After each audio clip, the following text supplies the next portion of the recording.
Hello everyone, आज है 7 जून और आज इस वीडियो में हम बात करेंगे पीबी फिनटेक के बारे में, जिसको हम पॉलिसी बाजार के नाम से भी जानते हैं। देखिए, पॉलिसी बाजार का आईपीओ जब से आया है तब से शेयर में लगातार गिरावट है और आज तो भाई साहब 15% तक टूट गया था ये शेयर। 15% तक, 560 रुपए तक आ गया था ये, लेकिन बाउंस बैक किया, 580 पे क्लोज हुआ, लेकिन फिर भी 11.5% की गिरावट है, क्योंकि भैया कंपनी के सीईओ ने धोखा दे दिया यहाँ पर। और वीडियो में हम उसी के बारे में डिस्कस भी करेंगे, लेकिन उससे पहले अगर आपने अभी तक चैनल को सब्सक्राइब नहीं किया है तो प्लीज़ अभी इसे सब्सक्राइब कर लीजिए, क्योंकि आगे भी बहुत सारे वीडियोस हैं जो आपको काफ़ी ज़्यादा हेल्प करेंगे। तो बहुत बड़ी गिरावट आई है, 580 रुपये पर शेयर पहुंच चुका है और आज के दिन की ये सबसे बड़ी गिरावट है। यहाँ पर एक महीने में देखे तो देखो तेज़ी ज़रूर आ गई थी, अच्छी खासी तेज़ी बनी थी। यहाँ पर 700 रुपये तक शेयर ये चला गया था, लेकिन एक ही झटके में एक ही खबर ने इस शेयर की भैया हालत खराब कर दी। एक साल में अगर आप देखो तो ये लगातार टूट ही रहा है, 1500 रुपए से लगातार टूट रहा है। जो इसने लो बनाया था वो बना था 550 रुपए के आसपास, और आज भैया ये अपने लो से थोड़ा ही पीछे रह गया है और अब तक का सबसे बड़े लो के आसपास ही टहल रहा है ये। रीजन रीजन यही है कि कंपनी के जो कोफाउंडर है, ठीक है, कंपनी के जो कोफाउंडर है, उन्होंने 230 करोड़ की कीमत के शेयर बेच दिए अपनी ही कंपनी के। कंपनी के को फाउंडर एंड सीईओ जो है पीबी फिनटेक, उन्होंने तकरीबन 38 लाख शेयर बेचे हैं, और यही वजह है कि आज के दिन में इतनी बड़ी गिरावट है। यहां पर आप देखिए, पीबी फिनटेक को founder and CEO Yashish Dahiya on Tuesday, मतलब आज ही की बात है भैया, offload nearly 38 lakh share of the company for 230 crore rupees, और वो भी ओपन मार्केट में बेचे हैं इन्होंने। यहां पर अगर आप देखो तो ये बड़ी बल्क डील हुई है, और भैया ये कंफर्म न्यूज है, नेशनल स्टॉक एक्सचेंज पर ये डेटा अवेलेबल है।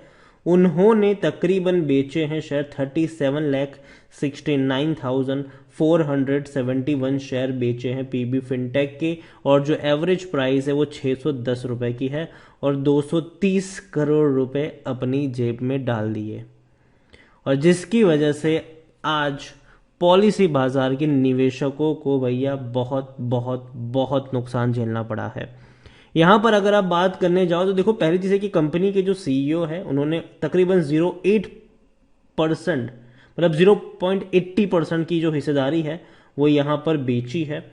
और अगर हम बात करने जाए तो भैया 610 रुपए की प्राइस पे इन्होंने ये बिकवाली करी है। टोटल इनके पास जो इक्विटी थी वो 3.48% की थी, जिसमें से 1.56 करोड़ शेयर बनते हैं टोटल अगर आप देखो तो। उनमें से भैया इतने बड़े शेयर्स इनकी तरफ से बेचे गए हैं, और यही वजह है कि आज इतनी बड़ी गिरावट हमें देखने को मिली है। यहाँ पर यही वजह है कि भैया शेयर की हालत इतनी ज़्यादा खराब हो रही है और टूट के बिखरा है ये शेयर। इवन अगर आप देखने की बात करने जाओ तो पीबी फिनटेक को लेकर अगर हम देखें तो कंपनी के वॉल्यूम्स अगर देखा जाए तो बहुत ज़्यादा आज वॉल्यूम नज़र आए हैं, और आज इसके वॉल्यूम 1 करोड़ तक पहुंच चुके हैं। लंबे अरसे बाद पीबी फिनटेक के वॉल्यूम 1 करोड़ तक देखने को मिले हैं। यहां पर अगर हम देखें तो भैया कंपनी लगातार लॉस में है, और बहुत बड़े बड़े लॉसेस हैं। अगर आप रिजल्ट देखोगे तो आपको लगेगा कि यार भाई साहब इतना खराब परफॉर्मेंस कैसे हो सकता है, और अगर इतना खराब परफॉर्मेंस है तो वो शेयर 580 के आसपास कैसे ट्रेड कर सकता है। अगर आप देखो तो according to Moneycontrol user 55% लोग कह रहे कि बेच दो, 36% लोग कह रहे कि खरीदो, और 9% लोग होल्ड करने की भी बात कर रहे हैं। यहां पर अगर आप देखो तो इससे पहले भी पिछले महीने से लगातार बड़ी बड़ी इक्विटी बेची जा चुकी है। यहां पर लगातार बड़ी बड़ी इक्विटी बेची जा चुकी है। ट्रांजैक्शन अगर आप देखो तो 16 मई 2022 को अगर आप देखो तो एम्प्लॉय स्टॉक ऑप्शन प्लान के थ्रू तकरीबन जो बेचा गया था वो 55 लाख से भी ज़्यादा की क्वांटिटी थी, और इससे पहले भी बेची गई थी अप्रैल में, फिर बेची गई थी फरवरी में, और फरवरी में काफ़ी बड़ी बिकवाली थी ये। यहाँ पर अगर आप देखने की कोशिश करो तो कंपनी का जो रेवेन्यू है वो उतना ज़्यादा रेवेन्यू नहीं है। अगर हम देखें तो 2018 में 80 करोड़ का रेवेन्यू था फाइनेंशियल ईयर में, 19 में 50 करोड़, फिर वो 60 करोड़ रहा, फिर 21 में 123 करोड़ रहा, फिर 22 में ये 103 करोड़ रहा। लेकिन देखो पूरे साल का ये रेवेन्यू है, ठीक है, पूरे साल का। उसके सामने अगर आप लॉसेस देखो तो 2022 में तकरीबन 300 करोड़ का लॉस कर चुकी है ये कंपनी। 100 करोड़ का रेवेन्यू, 300 करोड़ का लॉस। तो किसी भी एंगल से ये अच्छे नतीजे की तरफ इशारा नहीं करता है, किसी भी एंगल से अच्छे रिजल्ट्स की तरफ इशारा नहीं कर रहा है।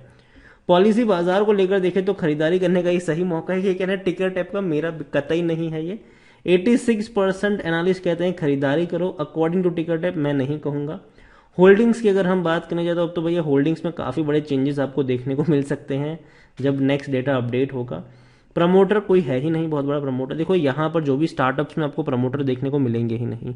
रीज़न यह है कि स्टार्टअप्स क्या करता है, जो भी स्टार्टअप्स कंपनी, चाहे जोमेटो की बात करो, चाहे पेटीएम की बात करो, पीबी फिनटेक की बात करो, जो भी स्टार्टअप्स अभी देखने मतलब हाफ में लिस्ट हुए हैं, प्रमोटर इसलिए नहीं देखने को मिलते हैं क्योंकि स्टार्टअप्स क्या करते हैं, स्टार्टअप्स भैया हर साल फंडिंग उठाते हैं। अब फंडिंग भैया कई लोगों से उठाते हैं वो, और कई ज़्यादा इक्विटी डाइल्यूट करते हैं, और एंड ऑफ द डे ये होता है कि जो प्रमोटर होते हैं, मतलब जिसने शुरुआत करी होती है कंपनी की, जो फाउंडर होता है, उसके पास 5% 6% की होल्डिंग बच जाती है, और बोर्ड में इतने सारे लोग आ जाते हैं कि भाई साहब कोई बड़ा प्रमोटर होता ही नहीं है वहां पर। 3.04% की होल्डिंग म्यूचुअल फंड के पास है, 6.11 डोमेस्टिक, एफआई के पास 17.74, और सबसे ज्यादा होल्डिंग है वो है अदर पार्टीज के पास। अब अदर पार्टीज में कौन कौन होते हैं, अदर पार्टीज में होते हैं भैया कंपनी के एम्प्लॉयज। स्टार्टअप्स भैया अपने एम्प्लॉयज को ईसॉप के थ्रू काफी ज्यादा शेयर्स बांटते भी हैं। कंपनी के फाउंडर्स होते हैं, कंपनी के सीईओ होते हैं, कंपनी के और भी कई सारे लोग होते हैं वहां पर जो बड़े बड़े पोस्ट पर बैठे होते हैं। उसके अलावा कंपनी ने हर राउंड में बड़ी बड़ी फंडिंग भी उठाई होती है। तो भैया एंजल इन्वेस्टर मान लो जो, या फिर कोई भी मान लो जिन्होंने पैसा लगाया है, तो कई सारे इन्वेस्टर्स होते हैं, तो वो सारे अदर्स में आते हैं। यहाँ पर कई सारे अदर्स में आते हैं, कई एफआईएस में आते हैं, कई भैया डोमेस्टिक में भी आते हैं। तो ये सारा पूरा खेल होता है। रिटेल वालों के पास 2.49% की छोटी सी होल्डिंग जरूर देखने को मिल रही है। ओवरऑल मैं कहूंगा कि ये जो खबर आई है कि भैया सीईओ ने इतनी बड़ी, को फाउंडर एंड सीईओ इतनी बड़ी होल्डिंग बेची है, लेकिन अभी भी उनके पास होल्डिंग है, लेकिन उनके पास होल्डिंग ज्यादा नहीं है। उनके पास होल्डिंग अगर आप देखो तो 3.5% की होल्डिंग थी, अब उनमें से 0.80% की बेच दी है। मुश्किल से उनके पास होल्डिंग 2.60% के आसपास रही होगी होल्डिंग इनके पास थोड़ी बहुत ही। तो अगेन लेकिन फिर भी 2.60% बहुत ज्यादा होता है। सिर्फ 0.80% की होल्डिंग के 230 करोड़ बन गए इनके, भाई साहब बहुत बड़ा अमाउंट होता है ये। तो जाहिर सी बात है। और देखो जो कंपनी के फाउंडर होते हैं, सीईओ होते हैं, वो ऑलरेडी काफी ज्यादा सैलरी वैलरी उठाते होते हैं, तो उनको पैसों की जरूरत उतनी ज्यादा होती नहीं है, ठीक है। लेकिन फिर भी अगर कोई कंपनी के फाउंडर ही अगर इतनी ज्यादा क्वांटिटी बेच रहे हैं मार्केट में, तो भाई साहब इसका मतलब ये है कि उन्होंने भैया बेस्ट प्राइस मिल चुका है उनको अपने अपने शेयर्स का। तो शायद ये रीजन हो सकता है। अगेन मैं कहूंगा कि मेरी कोई कमेंट्री अभी नहीं है बाइंग को लेकर। मैं कहूंगा कि अगर इस तरीके की चीजें देखने को मिल रही है तो भाई साहब कंपनी में अभी कुछ भी कहना मुश्किल है। और दूसरी तरफ अगर मैं इनके नतीजे की तरफ भी देखूं तो कंपनी ने 300 करोड़ का लॉस किया है फाइनेंशियल ईयर 2022 में, और जबकि 100 करोड़ का प्रॉफिट है, सॉरी इनका रेवेन्यू है।